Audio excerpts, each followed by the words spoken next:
भाग्यहीन ब्राह्मण। भगवान शिव जी की कथाएं। किसी गांव में एक निर्धन ब्राह्मण अपनी पत्नी और पुत्र के साथ रहता था। ब्राह्मण को गांव से जो भिक्षा मिलती, उसी से वह अपने परिवार का भरण पोषण करता था। एक दिन ब्राह्मणी अपने पति से बोली, मुझे अपनी कोई चिंता नहीं है स्वामी।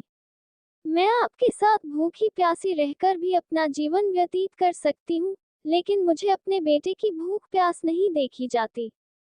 ब्राह्मण बोला, मैं तुम्हारी भावनाओं को समझता हूँ प्रिय, लेकिन भाग्य के लेख को विधाता भी नहीं बदल सकता। हमारे भाग्य में निर्धन रहना ही लिखा है।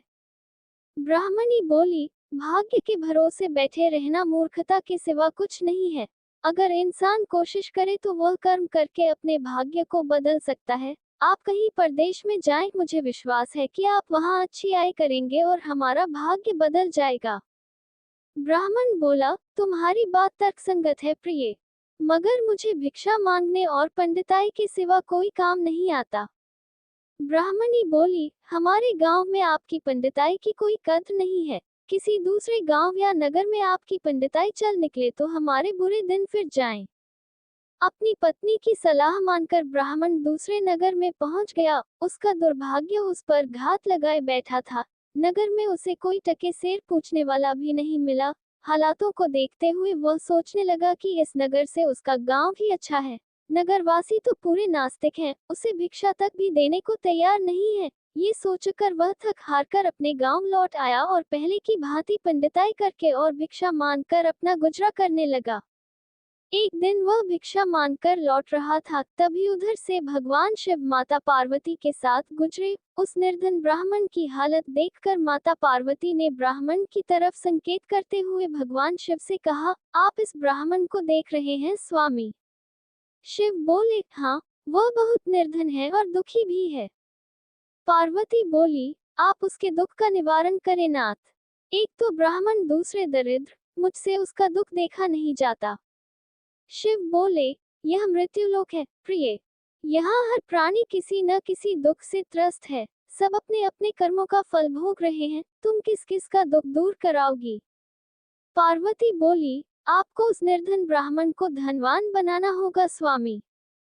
शिव बोले, वह भाग्यहीन है पार्वती, उसके भाग्य में फटे पुराने कपड़े और रूखा सूखा भोजन ही लिखा है।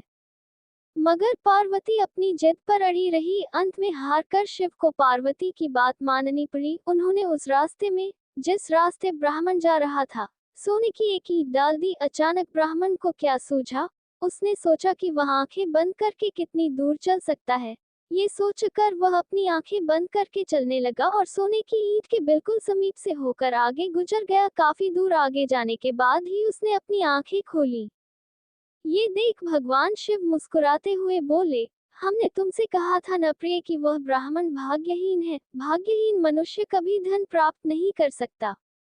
और फिर भगवान शिव पार्वती के साथ कैलाश पर्वत लौट गए। लेकिन वहां पहुंचने के बाद भी पार्वती उस निर्धन ब्राह्मण के बारे में सोचने लगी।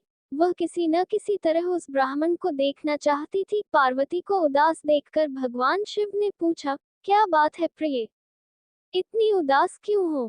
पार्वती ने भगवान शिव से निवेदन किया, स्वामी, उस निर्धन ब्राह्मण का परिवार 3 सदस्यों का है। उनमें आप किसी एक को धनवान बना दें, ब्राह्मण परिवार की दरिद्रता मिट जाएगी। आप उन तीनों को एक एक वर दें। मुझे उम्मीद है कि वे तीनों आपसे दौलत का वर ही मांगेंगे, इस तरह वे धनवान बन जाएंगे। शिव बोले, ठीक है प्रिय, जैसा तुम चाहोगी वैसा ही होगा। और फिर कुछ दिनों बाद भगवान शिव पार्वती के साथ ब्राह्मण के घर पहुंचे। साक्षात भगवान शिव और पार्वती को देखकर ब्राह्मण परिवार आत्मविभोर हो उठा। उन्होंने भगवान शिव और पार्वती के चरण स्पर्श किए। शिव बोले, मैं तुम तीनों को एक एक वर देना चाहता हूँ। तुम तीनों अपनी इच्छानुसार वर मांग सकते हो। ब्राह्मणी उतावली होते हुए बोली, पहले मुझे वर दीजिए प्रभु। भगवान शिव ने कहा, मांगो, क्या चाहती हो? काफी सोचने समझने के बाद ब्राह्मणी बोली, भगवान, मुझे दुनिया की इस सबसे अधिक खूबसूरत और जवान औरत बना दीजिए। मरते दम तक मेरी जवानी और सुंदरता कायम रहे। भगवान शिव ने मुस्कुराकर कहा, तथास्तु। अगले ही पल बूढ़ी ब्राह्मणी एक जवान और खूबसूरत युवती के रूप में बदल गई। उसी समय उनके घर के सामने से गांव के जमींदार का पुत्र गुजर रहा था, जो घोड़े पर सवार था। उसने खूबसूरत ब्राह्मणी को देखा तो उस पर मुग्ध हो उठा। वह इस खूबसूरत ब्राह्मणी से शादी करेगा, ये सोचकर उसने उसे अपने घोड़े पर बैठाया और घोड़ा अपनी हवेली की तरफ दौड़ा दिया।